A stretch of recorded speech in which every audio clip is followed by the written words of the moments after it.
우리 주님이 주시는 경고인데요. 타협하는 교회에 대한 우리 예수님의 경고로서 버가모 교회를 살펴보기로 합니다. 이스라엘 민족은 출애굽을 통해 단지 바로의 압제를 받는 노예 상태로부터 구원받는 것에 그치지 않고 애굽의 부패한 이교 문화의 영향으로부터도 자유로워지는 축복을 받았습니다. 애굽인들은 거의 모든 신들을 숭배했습니다.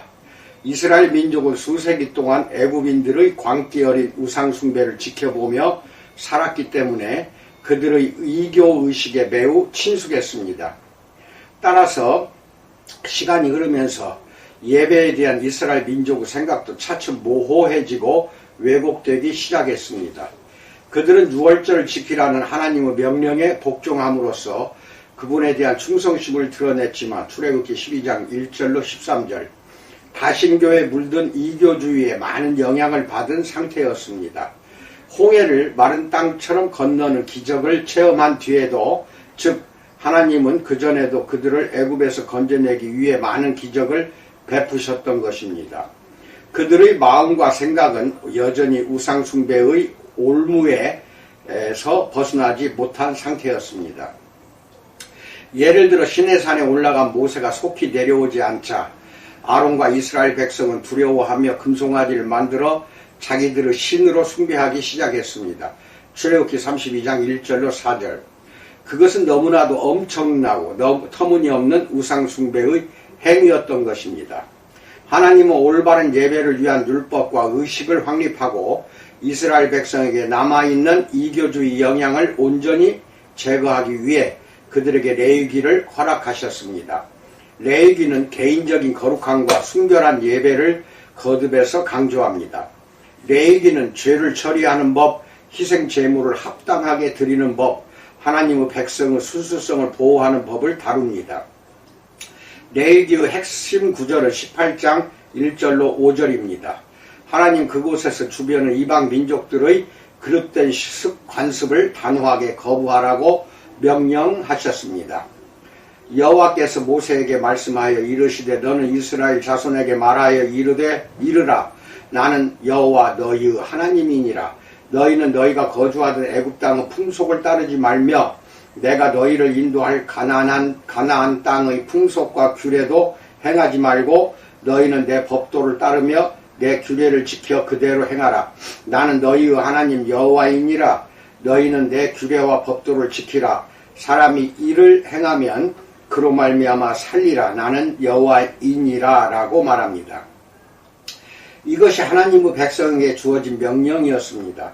하나님의 말씀에는 너희는 더 이상 우상 숭배자가 아니다. 너희는 이제 살아계시는 참된 하나님의 백성이다. 너희는 이방 민족들의 풍습을 따르지 말고 오직 나에게만 경배해야 한다 라는 뜻이 담겨 있습니다. 위의 본문 다음에는 이방 종교와 관련된 부도덕한 행위를 금지하는 율법이 전개됩니다.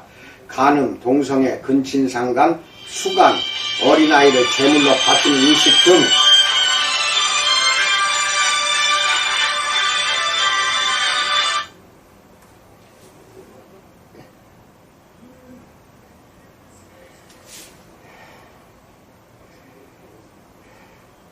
충격적인 악습이 언급되었습니다. 그런 사악한 관습이 애국과 가나안을 비롯해 이교주의 지배를 받는 다른 모든 사회에서 날마다 이루어지고 있었습니다.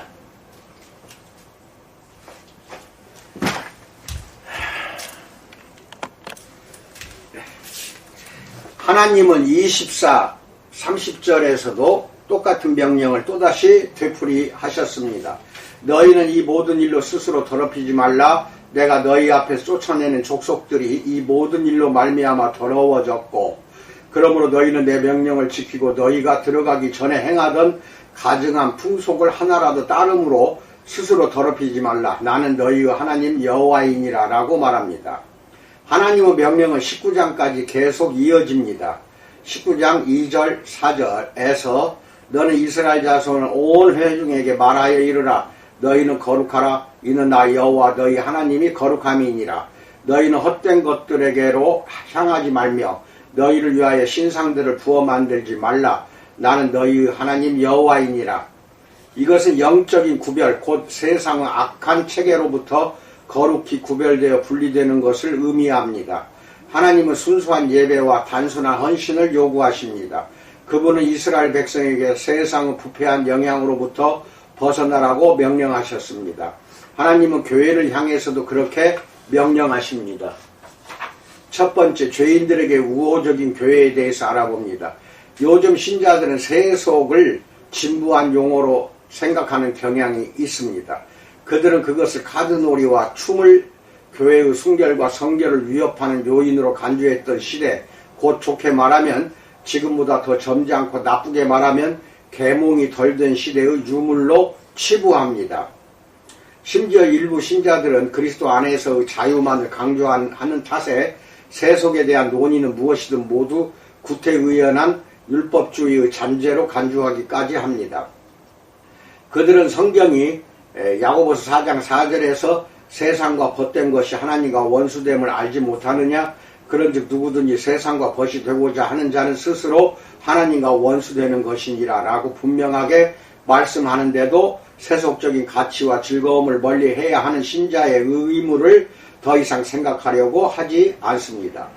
오히려 오늘날의 교회는 세상의 문화를 가능한 한 많이 닮으려고 애쓰고 있습니다. 교회 지도자들은 지난 수십 년 동안 자신들의 사역이 세상의 모임이나 행사처럼 보이고 들리고 느껴지게 만들려고 노력해 왔습니다. 요즘에는 콘서트나 극장과 별다른 차이가 없어 보이는 교회들이 많습니다. 그런 교회들은 문화적 적절성을 추구하며 사람들의 이목을 끌기 위해 최신 유행을 쫓으며 대중문화의 흐름을 따르기에 급급합니다. 이런 현상은 실용주의 철학, 즉 기대하는 효과만 나타난다면 무엇이든 기꺼이 하겠다는 생각에서 기인합니다. 그로 인한 결과는 죄인들을 깨우치기보다 오히려 그들에게 우호적인 태도를 보이며 하나님을 멀리하게 만듭니다. 그런 교회는 이방세계의 형상으로 치장된 외관을 갖춘 채 성경과 교리와 영적 능력보다 인기 있는 방법론과 전략을 더 중요시합니다. 세상이 복음을 더욱 강하게 적대시할수록 죄인들에게 우호적인 교회는 계속해서 사람들의 관심을 끌기 위해 더 많은 타협을 시도해야 합니다. 그런 교회는 그 누구의 비위도 건드리지 않기 위해 영적 예배보다는 육신의 감정을 더 강조하고 죄를 깨우치기보다는 무작정 인정해주며 신학보다는 정서를 더 중시하고 훈육보다는 즐거움에 더 큰 비중을 두며 엄숙함보다는 경박함을 더 선호합니다. 그런 교회는 박해와 거절을 크게 두려워하기 때문에 항상 세상의 기대와 끊임없이 변하는 사회적인 풍조에 부응하려고 노력합니다. 오늘날 성적 부도덕을 묵과하는 교회들이 많습니다. 어떤 교회들은 죄를 전혀 언급하지도 않습니다. 그들은 죄의 문제를 철저히 무시하고 인생의 어려운 문제들에만 초점을 맞춥니다. 그들은 죄의 존재와 권세와 파괴적인 해악을 입에 올리기를 주저하고 죄가 거룩하신 하나님의 진노와 심판을 초래한다는 사실을 말하려고 하지 않습니다. 죄인들을 정당화하고 편안하게 해주고 환영하는 등 단지 병리현상의 개선에만 골몰하는 교회 문화가 형성되고 있습니다. 그러나 세상을 담는 것은 복음을 매력적으로 보이게 하기보다는 무력하게 보이게 만듭니다. 그런 교회들은 그리스도의 대의와 복음의 진보에 심각한 해를 초래하고 있다는 사실을 깨달아야 할 필요가 있습니다. 세상을 닮은 교회가 세상 사람들에게 제공할 수 있는 것은 잠시 즐기다가 내버릴 오락거리 외에는 아무것도 없습니다. 그런 속된 것을 어떻게 하나님께 드리는 예배로 인정할 수 있겠는가요? 성경은 이것이 새로운 현상이 아니라는 것을 분명하게 보여줍니다. 주님은 이렇게 말씀하셨습니다. 요한복음 15장 18절로 20절에서 세상이 너희를 미워하면 너희보다 먼저 나를 미워한 줄을 알라. 너희가 세상에 속하였으면 세상이 자기의 것을 사랑할 것이나 너희는 세상에 속한 자가 아니요 도리어 내가 너희를 세상에서 택하였기 때문에 세상이 너희를 미워하느니라. 내가 너희에게 종이 주인보다 더 크지 못하다 한 말을 기억하라. 사람들이 나를 박해하였은즉 너희도 박해할 것이요 내 말을 지켰은즉 너희 말도 지킬 것이라 라고 말합니다. 어느 곳에서나 복음의 말씀을 충실하게 선포하면 자연히 세상의 미움을 살 수밖에 없습니다. 초대교회 신자들 가운데도 주변의 압력에 굴복해서 세상을 포용했던 신자들이 있었습니다. 버가모 교회에게 보낸 그리스도의 편지는 그런 타협이 얼마나 심각한 위험을 야기하는지를 잘 보여줍니다. 두 번째, 절체절명의 기로에 선 교회에 대해서 알아봅니다. 버가모는 에베소에서 북쪽으로 약 160km 떨어진 곳에 위치한 소아시아의 수도였습니다. 버가모는 항구 도시도 아니었고 주요 통상로가 지나는 길목에 있지도 않았지만 문화와 종교와 교육의 중심지로서 기능했습니다. 그곳 가장 두드러진 특징은 거대한 도서관이었습니다. 가장 큰 도서관은 알렉산드리아 도서관이었고 버가모 도서관은 바로 그 다음이었습니다. 그곳에는 손으로 직접 쓴 책들이 20만 권이나 소장되어 있었습니다. 전승에 따르면 필기재료의 수요를 맞추기 위해 버가모에서 동물 가죽을 이용한 양피지가 개발되어 사용되었다고 합니다. 그렇게 많은 책들은 마르쿠스 안토니우스가 클레오파트라에게 보내준 선물이었습니다. 버가모는 300m가 넘는 언덕 위에 위치했습니다. 19세기 고고학자 윌리엄 램지경은 그곳의 웅장한 모습을 이렇게 묘사했습니다. 버가모는 소아시아의 다른 어떤 도시들보다도 뛰어나 여행자들에게 그곳이 왕의 도시이자 권위의 좌소라는 인상을 심어준다. 버가모가 건설된 바이산은 매우 거대하며 카이쿠스강 유역의 넓은 평야 위에 위풍당당한 자태를 뽐내며 우뚝 솟아있다 라고 말합니다. 지금도 베르가마라는 터키의 도시 근처에 가면 버가모의 유적을 볼 수 있습니다.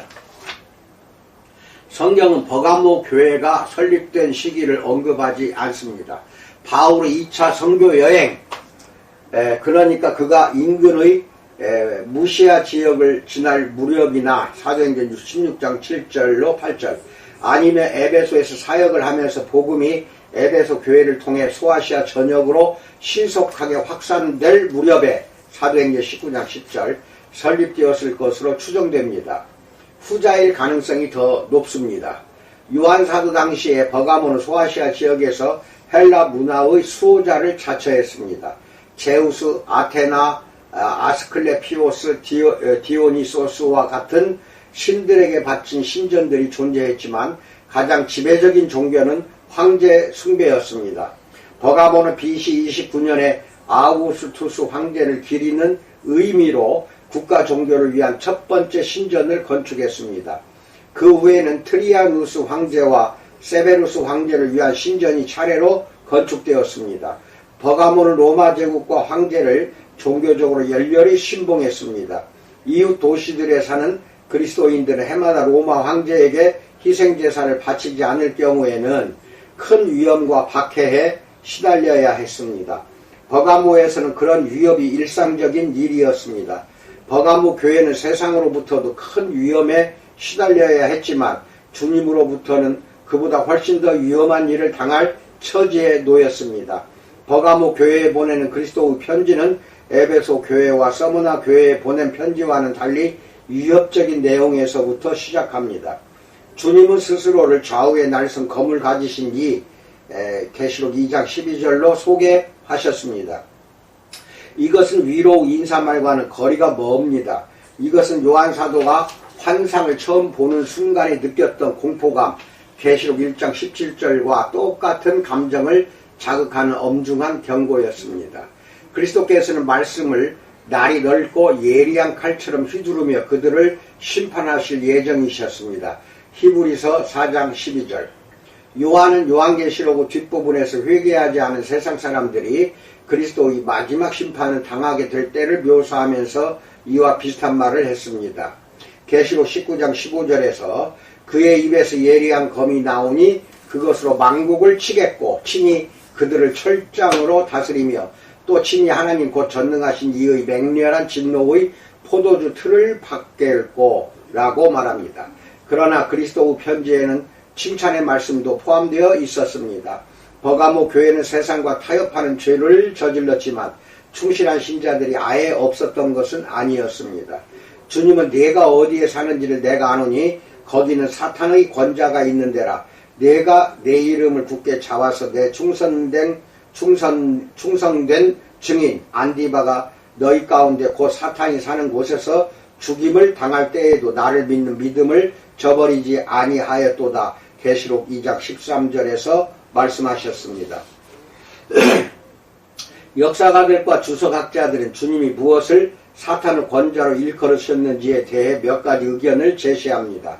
버가모는 전쟁의 신 제우스에게 거대한 제단을 만들어 바쳤습니다. 이 거대한 구조물이 도시의 아크로폴리스에 우뚝 솟아 있습니다. 에드윈 야마우치는 그 거대한 규모를 이렇게 묘사했습니다. 제단이라는 용어는 오해를 불러일으킬 소지가 있다. 이것은 주랑들을 말굽 형태로 나열한 대형 구조물로서 폭이 약 37m, 길이가 약 34m에 달한다. 제단 토대석의 높이만 해도 약 5.5m나 된다. 구조물의 하단을 따라 약 136m나 늘어져 있는 거대한 소벽들에는 기간토마키아, 곧 거인들과 신들이 싸우는 모습이 조각되어 있다. 그것은 헬라의 가장 위대한 예술작품 가운데 하나였다. 제우스에게 바친, 실상은 마귀에게 바친 그런 거대한 구조물은 사탄의 권자로 불리기에 충분하다.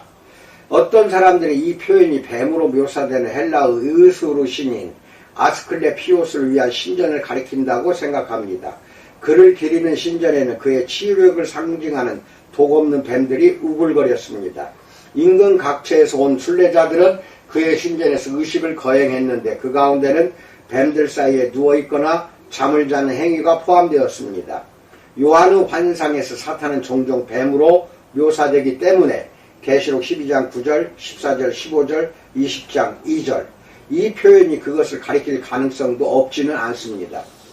이 밖에도 이 표현은 당시에 그 도시에서 가장 강력한 종교적인 영향력을 발휘하며 신자들을 가장 혹독하게 박해했던 황제 숭배를 가리킬 수도 있습니다. 단지 가이사가 주님이다 라고 고백하지 않는 것만으로 죽음을 면하기가 어려웠습니다. 그리스도인들은 복음의 배타적인 속성 때문에 로마 제국의 신봉자들에게 좋은 표적이 될 수밖에 없었습니다. 이처럼 사탄의 권자는 배후에서 황제의 숭배를 조종하는 세력을 가리킬 수도 있습니다. 이런 모든 형태의 이교주의를 고려할 때 버가모의 사탄의 권자라는 표현을 적용한 것은 매우 타당한 측면이 있습니다. 위에서 말한 여러 장소들을 고려하면 버가모를 사탄이 사는 곳으로 일컬으신 주님의 말씀이 더더욱 지당하게 들립니다. 그런 점에서 이 표현을 사탄이 다양한 형태의 우상 숭배를 통해 도시 전역에서 커다란 영향력을 발휘했던 상황을 가리키는 의미로 이해할 수도 있습니다. 버가모의 시민들은 스스로가 여러 신들을 숭배하고 있다고 생각했을 테지만 실상은 단지 마귀를 숭배했을 뿐입니다. 바울 사도는 무릇 이방인이 제사하는 것은 귀신에게 하는 것이요 하나님께 제사하는 것이 아니니 고린도전서 10장 20절에서 말했습니다. 사탄의 종교가 도시를 지배했는데도 불구하고 주님은 버가모 신자들이 내 이름을 굳게 잡아서 내 충성된 증인 안디바가 너희 가운데 곧 사탄이 사는 곳에서 죽임을 당할 때에도 나를 믿는 믿음을 저버리지 아니하였도다 라고 말씀하셨습니다. 그들은 구원자이신 주님을 굳게 붙잡았습니다. 계시록 1장 9절에서 하나님의 말씀과 예수를 증언하였으므로 말미암아 밤모라 하는 섬에 유배된 요한처럼 버가모 교회도 흔들리지 않고 그리스도께 헌신했습니다. 그들은 믿음을 부인하지 않았습니다. 그러나 고대 이방 사회에서 복음을 굳게 붙잡으려면 큰 희생을 감수해야 했습니다. 안디바는 교회가 격렬한 박해에 시달릴 무렵에 살았던 인물일 가능성이 높습니다. 성경은 안디바라는 인물에 대해 아무런 정보도 제공하지 않지만 버가모 신자들은 그의 이름을 잘 알고 있었을 것이 틀림없습니다. 증인으로 번역된 헬라어 마르투스는 그리스도를 증언했다는 이유로 목숨을 잃은 신자들을 가리킵니다. 이 말은 종종 순교자로 번역됩니다. 전승에 따르면 안디바는 버가모 교회의 지도자였는데 도미티아누스 황제의 박해 때에 노쇠로 만든 황소 안에서 산채로 불에 구워졌다고 합니다. 안디바가 어떤 방식으로 살해되었는지는 분명하지 않지만 그리스도께서는 죽기까지 충실했던 그의 훌륭한 믿음을 높이 칭찬하셨습니다. 주님은 요한계시록 2장 13절에서 소유대명사를 여러 차례 사용하셨습니다. 내가 내 이름을 굳게 잡아서 내 충성된 증인 안디바가 너희 가운데 곧 사탄이 사는 곳에서 죽임을 당할 때에도 나를 믿는 믿음을 저버리지 아니하였도다 라고 말합니다. 주님은 버가모 교회에 대해 권리를 주장하셨습니다. 버가모 교회는 주님의 소유였습니다. 이런 사실은 그들의 타협이 참으로 크나큰 죄에 해당한다는 사실을 더욱 크게 부각시킵니다. 세 번째, 세상의 것에 대해서 알아봅니다. 그리스도의 편지는 그런 짧은 칭찬을 뒤로 하고 다시 심판의 내용으로 돌아갑니다. 그러나 내게 두어 가지 책망할 것이 있나니 거기 내게 발람의 교훈을 지키는 자들이 있도다. 발람이 발락을 가르쳐 이스라엘 자손 앞에 걸림돌을 놓아 우상의 제물을 먹게 하였고 또 행음하게 하였느니라. 이와 같이 내게도 니골라당의 교훈을 지키는 자들이 있도다. 계시록 2장 14절로 15절에서 말합니다. 버가모 교회는 복음에 충실했지만 일부 신자들은 우상 숭배를 저질렀습니다. 고대 사회에서는 신성한 것과 속된 것의 구별이 없었습니다. 종교는 삶의 일부분이 아니라 문화를 이끄는 힘이었습니다. 사회의 거의 모든 측면이 신전의식, 종교절기, 종교행사 등과 밀접하게 연관되어 있었습니다. 이스라엘 백성이 출애굽 이후에 우상숭배를 저질렀던 것처럼 버가모 교회의 일부 신자들은 이교주의의 관습으로 되돌아갔습니다. 그들은 다른 신자들도 같은 행위를 저지르도록 유도했습니다. 이런 사실은 내게 발람의 교훈을 지키는 자들이 있도다. 발람이 발락을 가르쳐 이스라엘 자손 앞에 걸림돌을 놓아 14절에서 라는 그 주님의 말씀에 분명하게 드러나 있습니다. 이 말씀은 민수기 22장에서 25장의 사건을 가리킵니다. 발락은 모압 족속의 왕이었습니다. 그는 이스라엘 백성이 애굽에서 기적적으로 구원을 받았다는 소식을 들었습니다. 십보르 아들 발락이 이스라엘이 아모리인에게 행한 모든 일을 보았으므로 모압이 이스라엘 자손 때문에 번민하더라. 민수기 22장 2절로 3절. 발락은 이스라엘의 하나님에 대해 알고 있었고 이스라엘 백성이 자기와 자기 민족을 해칠지도 모른다는 생각으로 크게 두려워했습니다. 따라서 발락은 돈이라면 무엇이든 다 하는 거짓 선지자요 마술사였던 발람을 데려와서 자기를 위해 이스라엘 백성을 저주하게 했습니다. 발람은 이스라엘 백성을 저주하려고 3차례나 시도했지만 하나님이 매번 그를 저지하셨고 오히려 그의 입을 통해 그들을 축복하게 하셨습니다. 그런 이유로 발람은 방법을 달리해 이스라엘을 저주할 수 없다면 그들을 부패하게 만들겠다라는 전략을 세웠습니다. 이스라엘이 시딤에 머물러 있더니 그 백성이 모압 여자들과 음행하기를 시작하니라. 그 여자들이 자기 신들에게 제사할 때에 이스라엘 백성을 청함해 백성이 먹고 그들의 신들에게 절함으로 라고 민수기 25장 1절 2절 31장 16절에서 찾아보세요. 발람은 모압 여인들을 부추겨 이스라엘 남자들과 혼인을 맺어 그들을 모압의 우상 숭배와 부도덕한 문화에 물들게 만들려고 시도했던 것입니다. 결국 이스라엘 백성은 우상에게 바친 음식을 먹고 우상을 숭배하며 부도덕한 성행위를 저질렀습니다. 그들은 애굽을 피해 도망쳤던 이교주의의 유혹에 다시 넘어갔고 사탄과 결탁하는 신성모독적인 범죄에 빠지고 말았습니다. 민수기 25장 3절에서 이스라엘이 바알부올에게 가담한지라 여호와께서 이스라엘에게 진노하시니라 라고 말합니다. 이것은 매우 심각한 영적 반역이었습니다. 하나님은 징계를 베풀어 이스라엘 남자 24,000명의 목숨을 거두셨습니다. 9절. 이것이 버가모 교회의 일부 신자들이 따랐던 발람의 교훈입니다. 그들은 다른 신자들 앞에 그와 똑같은 유혹의 걸림돌을 놓았습니다. 주님은 이교 문화의 부패한 우상 숭배의 관습에서 그들을 구원하셨습니다. 그런데 일부 신자들이 그들을 다시 꼬드겨 부도덕한 옛 습관으로 되돌아가게 만들었습니다. 버가모 교회의 일부 신자들은 사탄의 문화를 다시 수용하기에 이르렀습니다. 이것은 일부 신자들이 이교적인 축제에 참여하고 방탕한 삶을 실컷 즐기면서 교회를 드나들었다는 것을 의미합니다. 베드로는 자신의 두 번째 서신에서 베드로후서 2장 10절에서 육체를 따라 더러운 정욕 가운데서 행하며 라고 말합니다. 다른 신자들을 꼬드겨 동일한 죄를 짓게 만들려고 시도하는 자들을 엄히 단죄했습니다. 베드로의 말을 좀 더 인용하면 다음과 같습니다. 13절로 15절에서 낮에 즐기고 노는 것을 기쁘게 여기는 자들이니 점과 흠이라. 너희와 함께 연회할 때에 그들의 속임수로 즐기고 놀며 음심이 가득한 눈을 가지고 범죄하기를 그치지 아니하고 굳세지 못한 영혼들을 유혹하며 탐욕에 연단된 마음을 가진 자들이니 저주의 자식이라. 그들이 바른 길을 떠나 미혹되어 부오르 아들 발람의 길을 따르는도다. 그는 불의의 싹을 사랑하다가 라고 말합니다.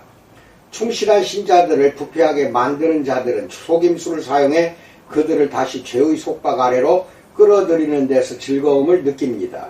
물론 버가모 교회를 오염시킨 것은 이것만이 아니었습니다.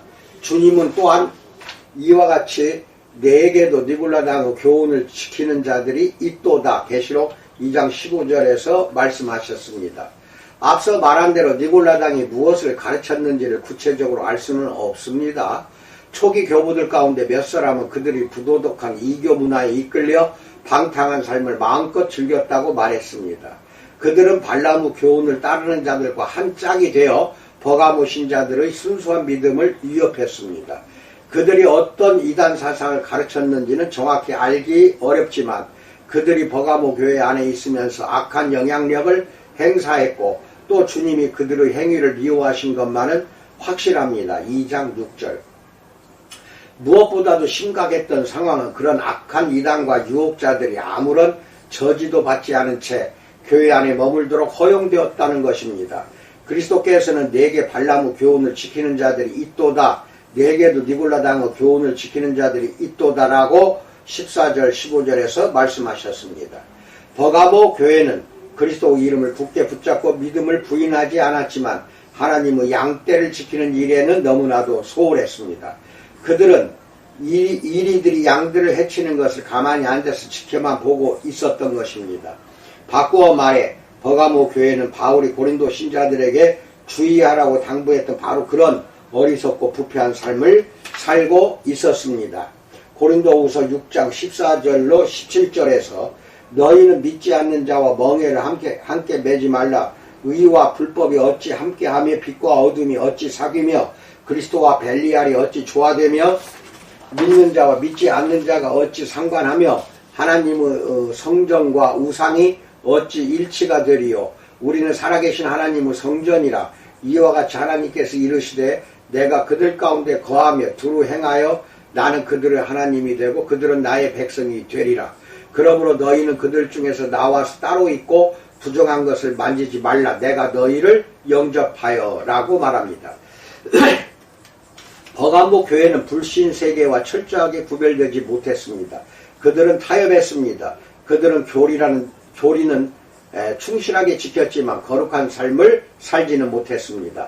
야고보는 그런 식의 부주의한 신자들을 무감각한 잠에서 깨어나게 하기 위해 간음한 여인들아 세상과 벗된 것이 하나님과 원수됨을 알지 못하느냐.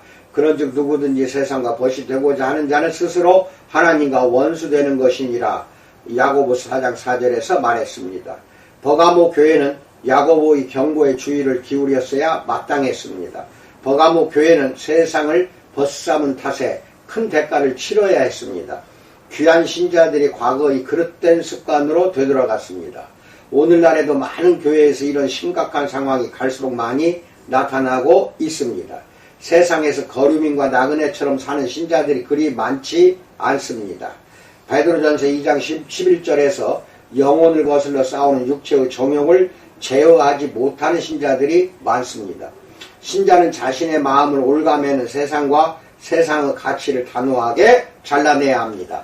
지난날 잘못된 삶의 습관을 버리고 한때 즐거워했던 죄를 완전히 떨쳐내기 위해 날마다 노력해야 합니다. 요한은 자신의 첫 번째 서신에서 이미 이런 권고의 말씀을 전한 바 있습니다. 요한일서 2장 15절로 17절에서 이 세상이나 세상에 있는 것들을 사랑하지 말라. 누구든지 세상을 사랑하면 아버지의 사랑이 그 안에 있지 아니하니 이는 세상에 있는 모든 것이 육신의 정욕과 안목의 정욕과 이생의 자랑이니 다 아버지께로부터 온 것이 아니요 세상으로부터 온 것이라. 이 세상도 그 정욕도 지나가되 오직 하나님의 뜻을 행하는 자는 영원히 거하느니라 라고 말합니다. 세상은 결국에는 다 지나가고 없어질 것입니다. 그러나 오늘날에는 이 사실을 믿지 않는 것처럼 보이는 교회들이 너무나도 많습니다. 많은 교회가 세상 문화에 깊이 물들어 있는 탓에 그로 인한 부패한 영향이 자기들에게 미치고 있다는 사실을 의식하지 못하거나 그로 인한 위협에 전혀 무감각합니다. 가장 영향력이 큰 초대형 복음주의 교회들을 비롯해서 수많은 교회가 성경이 아닌 다양한 형태의 속된 오락거리, 즉 인기 있는 영화, 텔레비전 프로그램, 인기 가요, 심지어는 그런 것들을 대중화시킨 유명인들을 주제로 삼아 전하는 메시지에 열광하고 있습니다. 심지어는 위키피디아에 유투카리스트라는 신조어까지 등재된 상태입니다.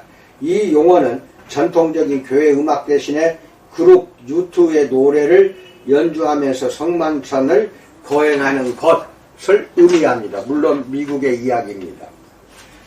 여러모로 볼 때 미국에서 세 번째로 큰 복음주의 교회로 인정받기에 충분한 한 유명한 교회는 매년 여름이면 한 달 동안 영화관에서라는 행사를 개최합니다.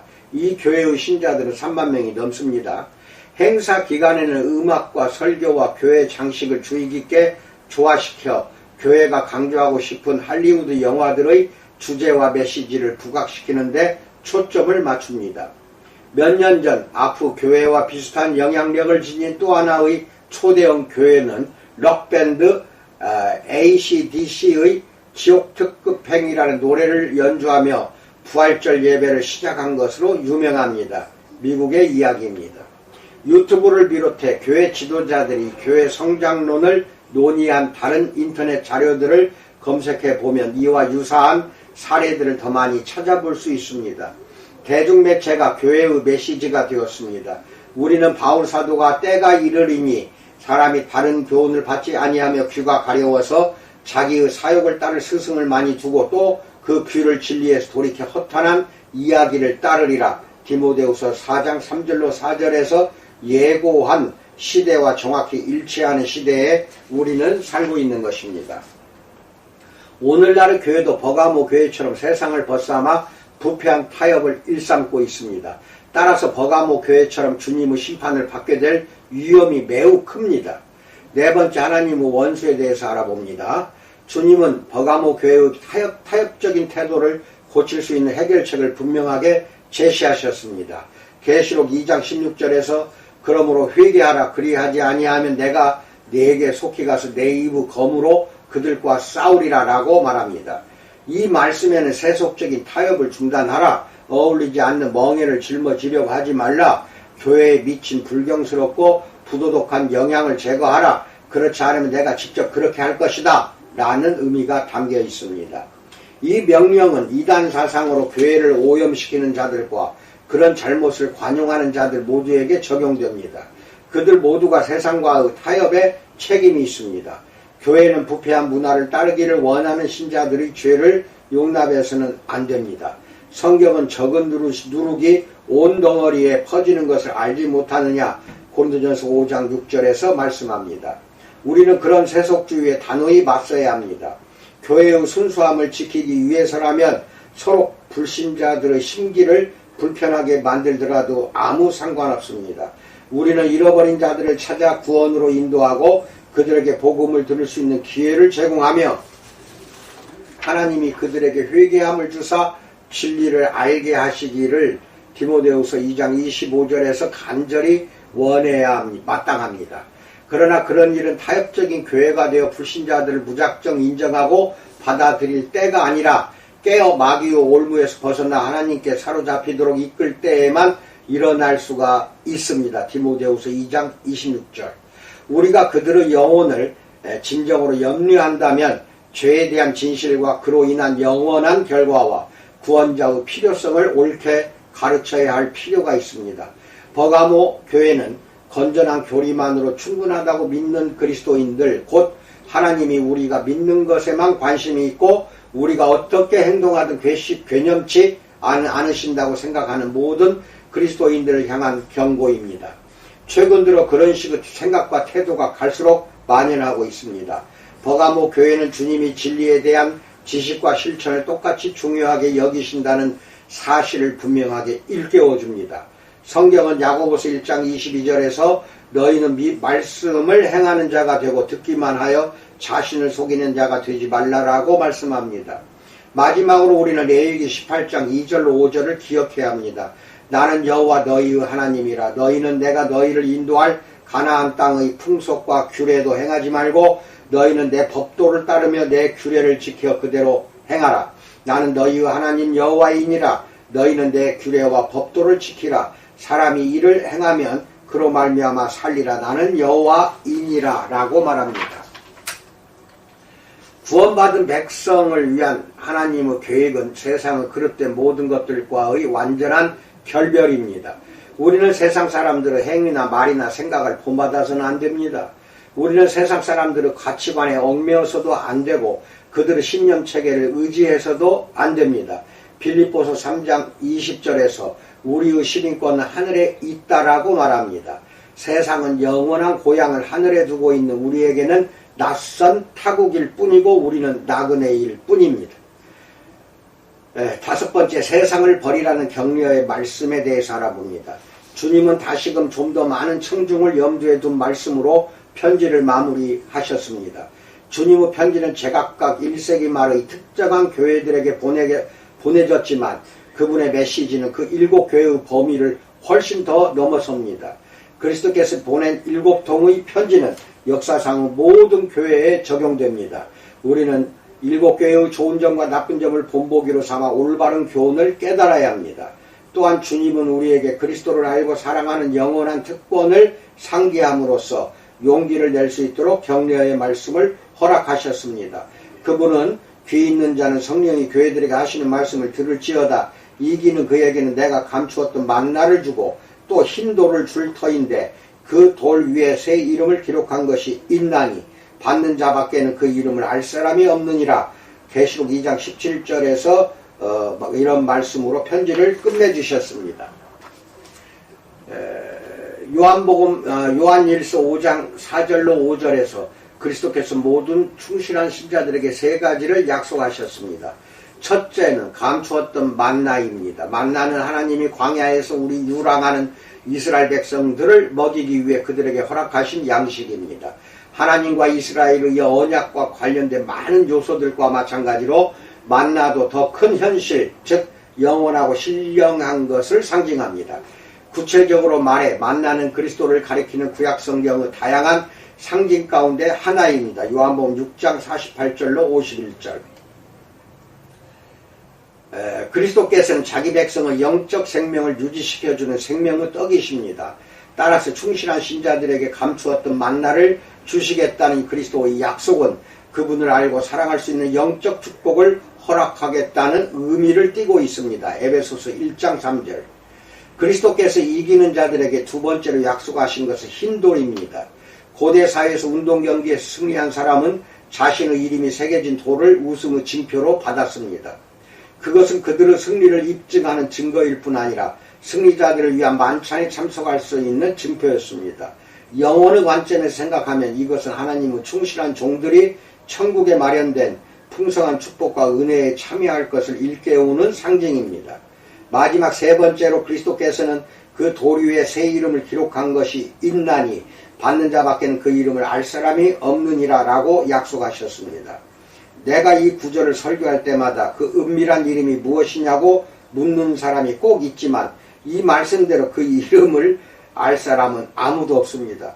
그러나 그 이름을 받는 사람, 자신이 명예롭게 여겨 소중히 간직할 이름, 즉 승리한 신자들을 구별해서 나타내고 선택된 자녀들을 향한 하나님의 사랑을 밝히 드러낼 그 이름이 되리라는 것만은 분명합니다. 아멘. 이상입니다. 상당히 빠르게 제가 진행합니다. 내용이 길어서 그런 것도 있지만은 여러분이 두 번, 세 번 듣지 않으면 이 내용의 깊은 의미를 깨닫지 못합니다. 그리고 강의 내용 중에 성경 구절을 많이 이야기하고 있습니다. 그 성경 구절은 강의 도중에 영상을 정지시키고 찾아보든지 끝나고 나서 또 찾아보든지 찾아봐야 됩니다. 그래야 이 내용이 모두 다 여러분 것이 될 수가 있습니다. 항상 앞으로 목회사역이나 선교사역 하는 데 있어서 내가 하는 영상이 큰 도움이 되기를 주님의 이름으로 축원드립니다. 감사합니다.